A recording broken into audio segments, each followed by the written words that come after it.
that'll take us on to The Flash issue 68. Mark Waid writing with Greg LaRocque on the art. This is the second part of the two-parter. This is, of course, picking up with Flash arriving in the future with Abracadabra. And this was a really interesting direction for this story to take, I thought. It's different than what you might have expected. In particular, I was not expecting the cyberpunk horror element of this AI that's controlling society. And I certainly wasn't expecting the twist that in the future, while Abracadabra is clearly a crazy man who needs to be locked up for a lot of various reasons, his intentions in the future were actually kind of noble and one that Flash ends up agreeing with. And Wally ultimately ends up helping kind of like cripple the power that's in the regime, which is that this what the clockworks, which it tells everyone what to do at all times. It was giving me sort of Equilibrium vibes. Yeah, the exact phrase is, the clockworks dictates the speed and timing of each citizen's various activities. Yeah, there's no free will, there's no individualism, and we find out that that's why they banished him to the past. But before they banished him, he did inspire enough people that there's like this, gradual build of groups of, people rising around. But I thought the images of this AI face, like talking to Wally, were actually like kind of like proper science fiction horror looking. They really felt like something I would expect to see in. Yeah, I'm right there with you. It's kind of demonic. Yeah, but in a purely techno way. So yeah, it's real good, really cool. I really wish this had an extra issue to flash out this stuff in the future. Yeah, it's a bit jam packed. Because I read this a little bit ago and I was skimming it last night because I knew we were recording, and as I was starting the issue, I was like, I think I've forgotten most of this issue.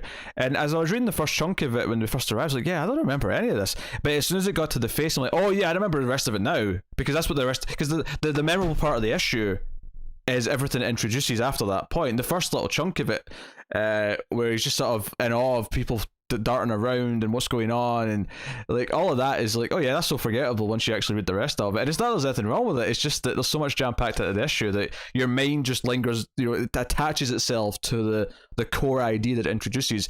And it's only actually about 4 or 5 pages before we get to the face in general, and then another couple till like what its purpose and plan is. Yeah, but like I say, I was struggling to remember, but as soon as I got to that page, I was like, oh yeah, okay, that's right, I know exactly where the rest of this is now.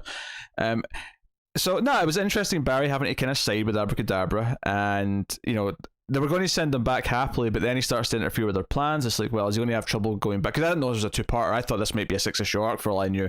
That's going to be taking time. And like, if there's anything, like, I actually really like the pages, but if there's anything, like, at one point Wally sort of questions, like, do I have a right to like interfere with like this society when I've only been here for like 5 minutes, and do I really have a right to like completely tumble that all down?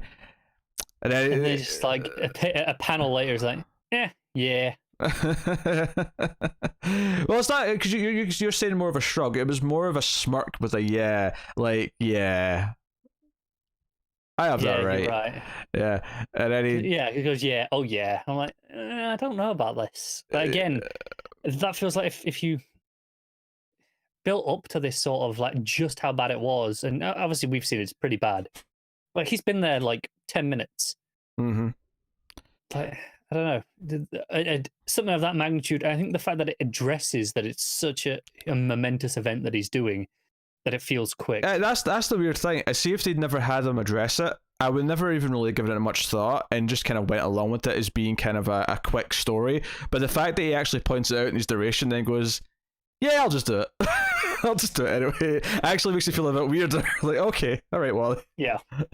Now, I don't know if that's just like where we are in characterization with him now, if it's not evolved enough and Wade's going to develop that over the time, or if it's just a case of the story's a bit rushed and we just have to kind of accept the little blip on the Because otherwise I had a lot of fun reading this because it was like, oh, this is a really interesting concept, and we have this really sad thing where Abracadabra finally gets to be the hero that he thinks he is. He's got captivating his audience of like, his rebels in front of society, but Wally basically says, well, I can't leave you here though because you're still a criminal who's tried to kill people multiple times. Like you still have to sort of answer for those crimes, and brings it back. And we end with this really dour ending with Abracadabra in the cells of I don't even catch what prison it was. I mean, I think in my head I assumed Belle Reve, but I don't think it actually was Belle Reve. Could have been Iron It Heights. just says maximum security. Oh, is it? Okay.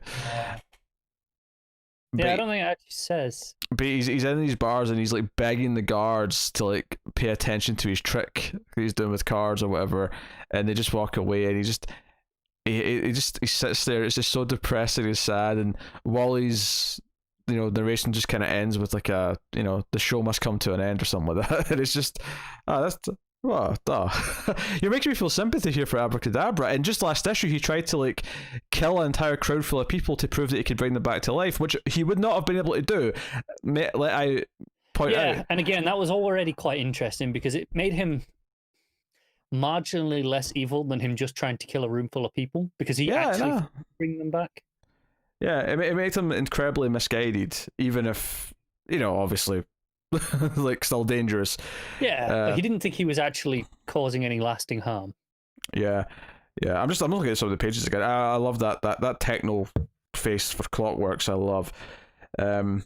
But I mean, the art's pretty good. You got LaRock back on the art. Again, as it was last issue, admittedly, but he's been very consistent. Pretty good. I'm kind of digging Abracadabra's like Phantom of the Opera-esque mask that he's got to cover up his scars. I get it. Kind of fits him. It's kind of unique. I think it fits his personality. His whole shtick is held by that type of mask. I also kind of like that the machine that Barry, or I keep almost saying Barry, Wally has to destroy when he's doing. I mean, even though we complained that his attitude there is a little bit weird.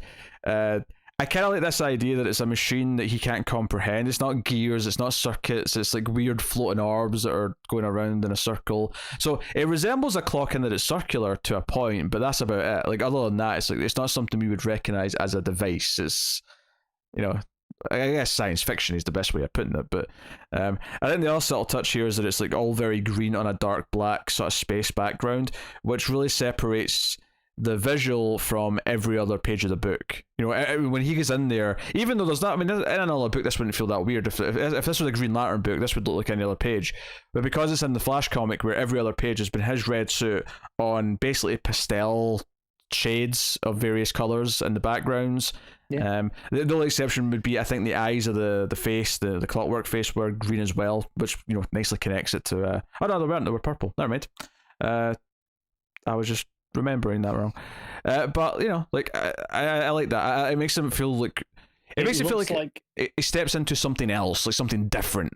It looks like it's out of like a Silver Surfer comic. Yeah, it feels so different to the rest of the book that it genuinely feels like he stepped into some sort of chamber that is otherworldly. And I think that's really effective, so that's cool. So yeah, when they come back, they actually end up falling from where they were, which was on top of the bridge, the arch, as we learned last episode, we call it, and they land in the garbage ship. Is that what I guess that's what you call it. I guess. I'll be honest, I don't think I've ever seen a ship carrying garbage outside of either a comic book or a cartoon. Because the only other example I can think of in my head is that episode of Batman the Animated Series where the Joker takes over the garbage ship. Yeah.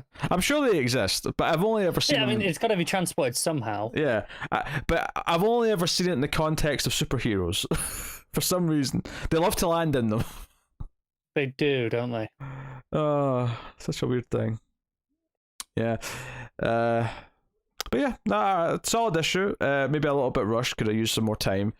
And that one weird character beat, I suppose, but yeah, there's a lot to like in there. Not bad. Yeah, I'll say there's a lot to like in there. What are you giving it? I'm going to give it a 6.5. I want to give it the 7, but I think it's just a little too jam-packed, and that character beat did kind of throw it off a bit. I guess we're flipping here because I'm going with a 7 for this. Yeah, I love the techno cyberpunk stuff. I wish that got more time to really sort of. I guess it's because it's not something I expect in a Flash comic, as well as what really made it just stand out. I get that. It was very, very striking. I did like that stuff a lot.